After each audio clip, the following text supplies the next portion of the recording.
Hello again, everyone. We are here for the fourth and final chapter of our book study, The Bluest by Toni Morrison. I'm Chris Bonhoff of Plymouth Congregational Church of Minneapolis, here with our lead minister, Dwayne Davis. And another of these short but powerful sections in this book. There's really there's one action I feel like in the plot, and then a dreamlike kind of inner dialogue potentially within Pecola, and some closing thoughts. And it does. There's a. So maybe we start with the action that starts the chapter with Claudia and Frieda making the decision. Okay, we've got to do something. Right. This is not right. Let's plant these seeds. Tell me about how you think about that passage. Thank you, Chris. And I'm smiling because I'm really thinking about what Toni Morrison said in the forward to this version of the book, and some things I've heard her say in interviews about The Bluest Eye, that one of her laments is that most of the readers she encountered were touched by what happened to Pecola, but they were not moved. They were not moved to act. And in Claudia and Frieda, you see that very intentional decision to act. It is from the vantage point of children. But think about that. As you see in that whole exchange, all of the adults that they hear talking about Pecola, blame Pecola. They talk about how, in some ways, even how ugly she is, and in some ways say some things that try to exonerate or at least defend Charlie. So in some ways, the adults in their lives have made a choice, and that choice continues to oppress and belittle and demean Pecola. And in the face of that, the two girls demonstrate, the words that keep coming up for me are compassion, or I'll start empathy, compassion, and then solidarity. Empathy, compassion, and solidarity.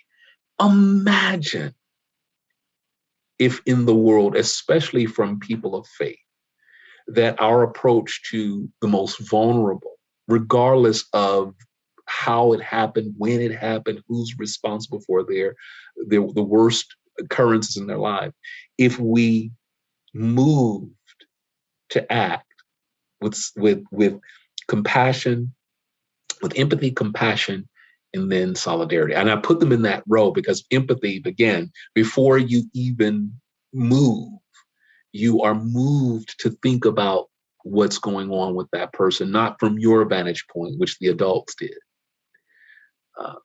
but from the vantage point of the person who's a victim or the person who's being harmed. So empathy, compassion, which again, I think in terms of Jesus, Jesus' heart was moved. And then solidarity. Solidarity is active. We're going to do something to take her side. And the side of the unborn child. Absolutely, yes. Mm-hmm. Thank you very much. Yes, we want the baby to live. That also led me to something, too, that is so powerful when you talk about move. How are you moved? Frieda and Claudia loved the unborn child. And this was love as resistance. They wanted the child to live. We wanted the child to be loved. That's resistance to everything that's going on around. Right, and there is an understanding on Claudia's part of the dehumanizing that has happened to Pecola. And to a certain extent, I mean, there is a full understanding and grasping of that in this passage.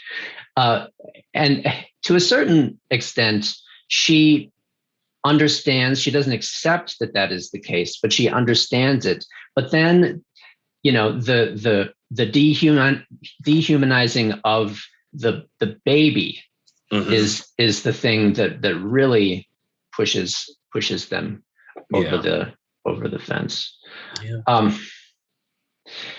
And you know, what I think is so interesting about this passage is, again, you know, the understanding that is demonstrated through Claudia's eyes. Yes.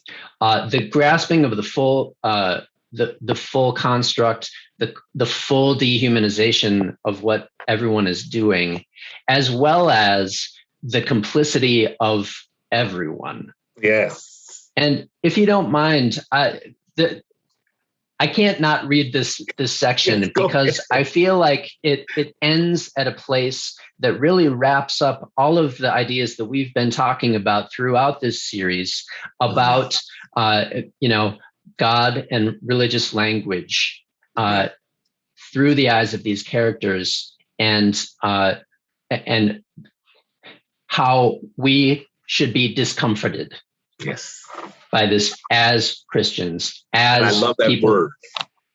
Thank you. Okay.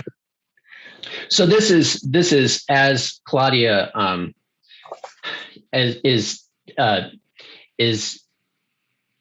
discussing what is happening once Pecola has gone through with her stillborn pregnancy and birth, and what happens to her in the aftermath, and how the world continues to revolve, and just reflecting on what Pecola is and was throughout this narrative. And she writes, among all the waste and beauty of the world, which is what she herself was, all of our waste, which we dumped on her and which she absorbed, and all of our beauty, which was hers first and which she gave to us, all of us, all who knew her, felt so wholesome after we cleansed ourselves on her. We were so beautiful when we stood astride her ugliness. Her simplicity decorated us. Her guilt sanctified us. Her pain made us glow with health. Her awkwardness made us think we had a sense of humor. Her inarticulateness made us believe we were eloquent. Her poverty kept us generous.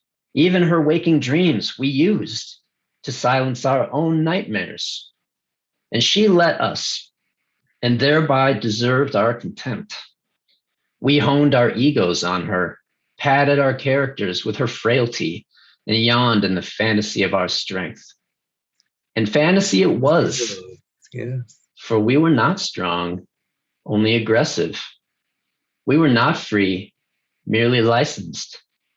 We were not compassionate. We were polite, not good, but well behaved. We courted death in order to call ourselves brave, and hid like thieves from life. We substituted good grammar for intellect. We switched habits to simulate maturity. And this is it, we arranged lies and called it truth. Seeing in the new pattern of an old idea, the revelation and the word. Yes. I mean, clear like allusions to Jesus throughout that, and the sacrifice that is taken in this case. And really that last sentence, we arranged lies and called it truth, seeing in the new pattern of an old idea, the revelation and the word, really is a challenge, not just to the characters in this book, but to all of us. What are we really doing here? And that is the call to act, right? Exactly. And that last part there is the imperative to interrogate both our tradition and our assumptions about what we think we are doing. And that can't be done if we are the center of our own analysis. That is, if we are engaging this from the standpoint of our own faith and our own, our individual faith life. There are people who are hearing us and listening to us, and what we say and what we do land on actual bodies. And so what is described in the passage that you read is the way a realization about what they did, how they saw themselves, the lies they told themselves, the fantasies they indulged, the proximities they sought to make themselves, again, respectable in a certain light, that light being white. What happened is all of that landed on a particular body, a real body. And that is the responsibility of anybody who is making a faith claim in the world and saying that it is truth, which is why I think it was clear that she used that word, lies. And we exchanged it, the truth for lie. We did it intentional, and we do it all the time. And I say we're all a part of it. And the invitation is to, you said, discomfort. That is a discipline that it requires our honing. And so one of the questions that I leave with the class is, certainly that the general idea of being moved by what we see. How do we begin to let Claudia and Frieda, how do we let them show us how to respond? But there is another issue that comes before the response. They were in it. This is what happened after the consequences. This is what happened after what they did or how they lived landed on her body. But the question for us, that now that we have the narrative, can this narrative be a useful way for a new ethical construction, a new way of talking about God, a new way of gathering in community? Can this be that? Can this be a priori the focus of our faith exploration, our experimentation? Can this be a part of the stools of that quadrilateral? Can this be the part where reason, because now we know. That's right. This becomes part of our experience. Yes. As a result of hearing this story, now we know. Now we know. And it is our experience. And that's right. And again, I go back, look at what those girls did when they experienced it and knew what happened. Even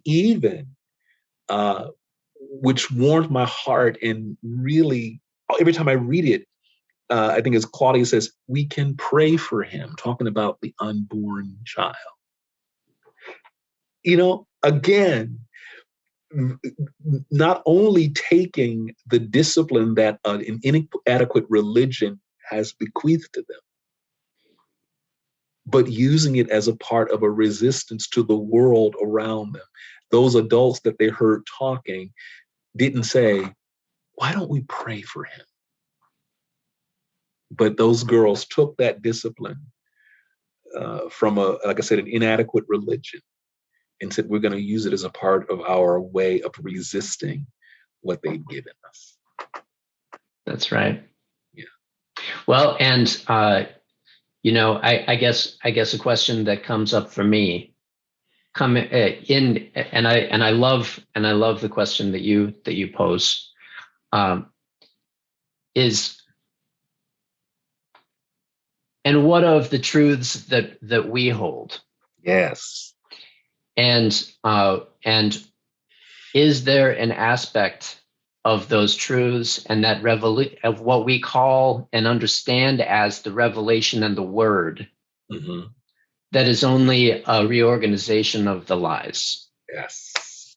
Very good question. Because that examination is also an act of resistance, Mm-hmm. right? Mm-hmm. Right. It's the questioning of where Christian tradition and Christian message ends and empire begins. Right. That is there for us to give some examination to. Right. It's interesting you said that. I am working on my Along the Way article for Friday, and I'm in some ways I was responding to in the last 2 weeks some major thinkers and scholars have been really sounding the alarm about our democracy and the danger that we're in. And I'm a political scientist by training, and I tend to thumb through some of my old work. And in particular, I was thinking about what role religion could play in some of the challenges in our democracy. And the funny thing is, just hearing you say that, one thing I was thinking about Alexei de Tocqueville, who talked a lot about religion in his seminal Democracy in America. And as I was remembering and thinking and rereading, I thought, oh, wow, religion in his eyes were supposed to serve as a check on materialism and fanaticism. Wouldn't that be great? And it occurred to me, though, how easily our religious expression in our God talk could be really distorted and structured to protect and promote the lies. How we give into it, how we are actively engaged in the project of making sure that our lives are not interrupted, that our comforts remain intact, that our hatreds and vulgarities are not questioned. Yes. And in religion, religion has to do that, or we have to distort religion for that purpose. If we're not willing to resist or overturn what we've become comfortable with. So, but I just thought it's interesting you said that, because how did we get to the point where in the 17th century, we had someone who was observing, thinking, "Wow, this will be the thing that will protect it," and we've learned. Well, it's up to everyone in every age to do this wrestling and questioning.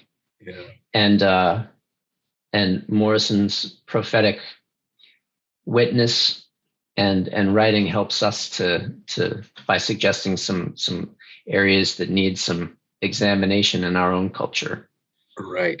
Yeah. I think this really is a powerful way to engage our theology in a meaningful way. Novels of all kinds really do help penetrate that.